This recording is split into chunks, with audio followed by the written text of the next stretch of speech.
ओम श्री परमात्मने नमः। जय श्री कृष्ण मित्रों, आज हम अपनी इस यात्रा के 156 दिन पूर्ण कर लेंगे और मैं आपके सम्मुख आज तीसरे अध्याय का 35वां श्लोक लेके प्रस्तुत हूँ। यह श्लोक भगवत गीता के सबसे प्रसिद्ध, शक्तिशाली और जीवन को दिशा देने वाले श्लोकों में से एक है। यहाँ कृष्ण स्वधर्म या सेल्फ ड्यूटी का सिद्धांत समझा रहे हैं, जो कि आज के समय में करियर काउंसलिंग और सेल्फ डिस्कवरी का सबसे बड़ा आधार है। प्रसंग यह है कि पिछले श्लोक में राग द्वेष, पसंद या नापसंद से बचने की बात कहकर अब कृष्ण अर्जुन को बताते हैं कि उसे किसी और के प्रभाव में आकर अपना रास्ता नहीं बदलना चाहिए, उसे अपने ही स्वभाव के अनुसार कर्म करना चाहिए। श्लोक की तरफ बढ़ते हैं। श्रेयान् स्वधर्मो विगुणः परधर्मात् स्वनुष्ठितात् स्वधर्मे निधनं श्रेयः परधर्मो भयावह। एक बार और सुनिए। श्रेयान् स्वधर्मो विगुणः परधर्मात् स्वनुष्ठितात् स्वधर्मे निधनं श्रेयः परधर्मो भयावह। अब चरणबद्ध तरीके से इसका उच्चारण समझिए। पहले चरण में दो शब्द हैं, श्रेयान स्वधर्मो और विगुणफ। विसर्ग लेते हुए फ का विसर्ग आएगा क्योंकि आगे वाला शब्द प से शुरू है। श्रेयान स्वधर्मो विगुणफ। दूसरे चरण में एक ही शब्द है, इसको भी दो भाग में बांट लीजिएगा तो परधर्मात् और स्वनुष्ठितात्। परधर्मात् स्वनुष्ठितात्। तीसरे चरण को देखिए। स्वधर्मे निधनम श्रेयः। आराम से पढ़ लेंगे। स्वधर्मे निधनम श्रेयः।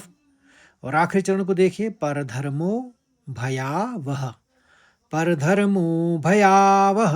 अब एक बार और सुनिए। श्रेयान् स्वधर्मो विगुणः परधर्मात् स्वनुष्ठितात् स्वधर्मे निधनं श्रेयः परधर्मो भयावह। अब इसके शब्दार्थ और भावार्थ को समझिए। पहला शब्द श्रेयान यानी श्रेष्ठ है, बेटर। स्वधर्म अपना धर्म, अपना कर्तव्य या अपने स्वभाव के अनुकूल कार्य। विगुणः गुण रहित, कमियों से भरा हुआ या असाधारण। परधर्मात् दूसरों के धर्म से। स्वनुष्ठितात् अच्छी तरह से आचरण किए हुए यानी परफेक्ट। स्वधर्मे अपने धर्म में। निधनम मर जाना भी। श्रेयः कल्याणकारी है। परधर्म दूसरे का धर्म। भयावह भय को देने वाला या खतरनाक है। तो हिंदी में सरल अर्थ यह है, अच्छी तरह आचरण में लाए हुए दूसरों के धर्म यानी स्वभाव या की अपेक्षा कमियों से भरा हुआ अपना स्वधर्म कहीं अधिक श्रेष्ठ है। अपने स्वधर्म में तो मरना भी कल्याणकारी है, किंतु दूसरे का धर्म या स्वभाव अत्यंत भयावह या खतरनाक है। भावार्थ समझिए इसका। स्वधर्म बनाम परधर्म। कृष्ण यहाँ धर्म शब्द का प्रयोग किसी मजहब या जाति के लिए नहीं, बल्कि व्यक्ति के मानस शास्त्र या साइकोलॉजी और स्वभाव या इन्नेट एप्टीट्यूड के लिए कर रहे हैं। स्वधर्म का अर्थ जो काम आपके आंतरिक स्वभाव, योग्यता और संस्कारों के अनुकूल हो। अर्जुन का स्वभाव एक क्षत्रिय या योद्धा का था। युद्ध लड़ना, समाज की रक्षा करना उसका स्वधर्म था। नकल करने का खतरा, इसे परधर्म। अर्जुन सोच रहा था कि युद्ध छोड़कर जंगल चला जाए और भिक्षा मांगकर सन्यासी की तरह जिए। कृष्ण कहते हैं कि एक सन्यासी का जीवन परधर्म बाहर से देखने में कितना भी शांत और परफेक्ट क्यों ना लगे, लेकिन वह तुम्हारे स्वभाव के खिलाफ है। तुम जंगल जाकर भी शांत नहीं रह पाओगे, क्योंकि तुम्हारे भीतर का क्षत्रिय स्वभाव वहाँ भी प्रकट हो जाएगा। निधनम श्रेय अपने रास्ते पर टिके हुए रहना।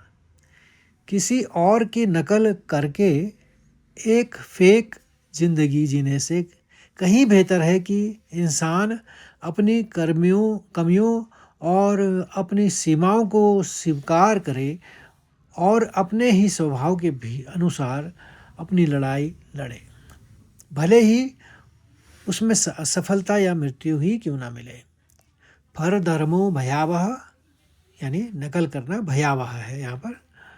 जब हम एक दूसरे को देखकर समाज के दबाव में या किसी लालच में आकर ऐसा काम चुन लेते हैं जो हमारे स्वभाव के विपरीत है, जैसे एक आर्टिस्ट का स्वभाव रखने वाला व्यक्ति ज़बरदस्ती कॉरपोरेट रेस में शामिल हो जाए, तो जीवन केवल तनाव, डिप्रेशन और मानसिक अशांति, तो जीवन में केवल ये सब चीज़ें यानी तनाव, डिप्रेशन और मानसिक अशांति ही हाथ लगती है। तो मित्रों, आशा करता हूँ कि आपको यह श्लोक अच्छी तरह से आप समझ में आ गया होगा, और अच्छा लगे तो लाइक करिए, शेयर करिए और अपने अन्य साथी को भी इस मार्ग से जोड़िए। कल फिर मिलते हैं एक नए श्लोक यानी 36वें श्लोक के साथ। तब तक के लिए जय श्री कृष्ण, राधे राधे।